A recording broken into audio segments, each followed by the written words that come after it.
The world has changed radically in the last 40 years. We now have huge amounts of access to different voices and a whole host of different information. This brings out great contradictions between what we understand and what exists out there or what other people believe.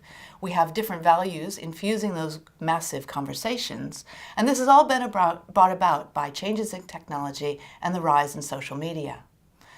One of the things that this has done is that it's given us a greater responsibility to listen to those voices and mediate between them, to think carefully about how different opinions have equal validity, but also how they may be contradictory, and to begin to really think about how do we manage the contradictory nature of those opinions and what causes that.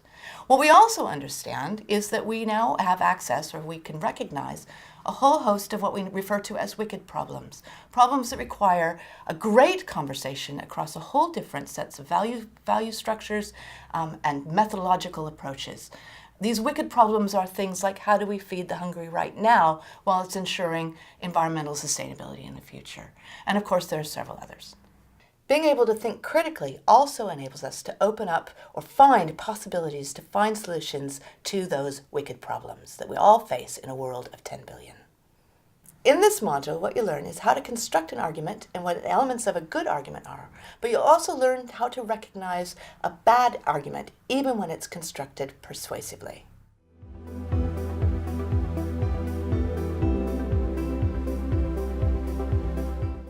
So critical thinking to me is a process. It's not a list of things that you have to do. Employ it all the time in what I do for my scientific research. I think it's looking at a problem, seeing something in the natural world and thinking, oh, that's puzzling, and trying to come up with a variety of different explanations that might explain that phenomenon, and thinking through which might be more logical explanations, which ones are more likely to happen, and then trying to think of a way to discriminate between those different ideas about what might explain that phenomenon. And then you have to construct a test that allows you to discriminate between those competing ideas. And so you have to think really critically about, okay, if this explanation explains that phenomenon, then I should see something happen if I manipulate the system. If this other idea is what explains this phenomenon and I manipulate the system, then I should see something different happen. So it's really a way of thinking about things that allows you to discriminate between equally likely ideas that explain things around us that we don't know how to explain. So critical thinking is like a hierarchy of processes that you put into place, thinking about alternative explanations for things, how to test those, how to discriminate between ideas.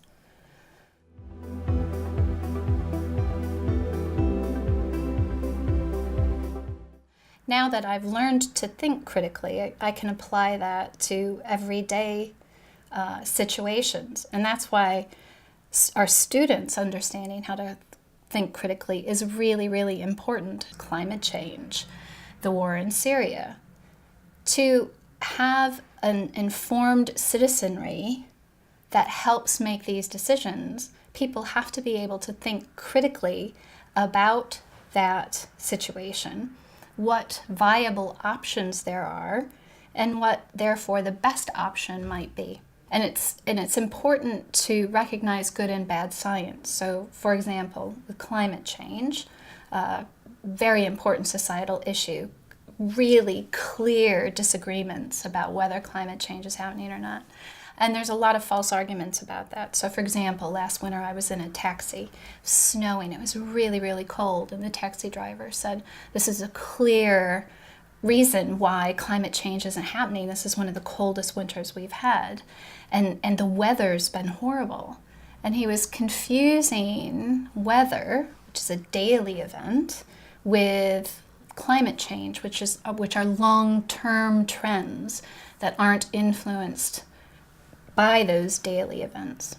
So the critical thinking we wanted students to engage with after a field trip to Kenya and the market trip was to relate what they saw as the daily life of local people to the broader literatures they'd read around economy, development and trade, but also then to really critically ask what was linking up, what wasn't happening, ways they could perhaps challenge or think about what people had read, what they saw and how the differences there might be identified. We had a really good student who, in that critical thinking, noticed how a lot of stalls selling second-hand clothing were there, and that clothing was things like Hooters Nottingham t-shirts and things that were really out of character and out of place culturally, socially and politically in the region.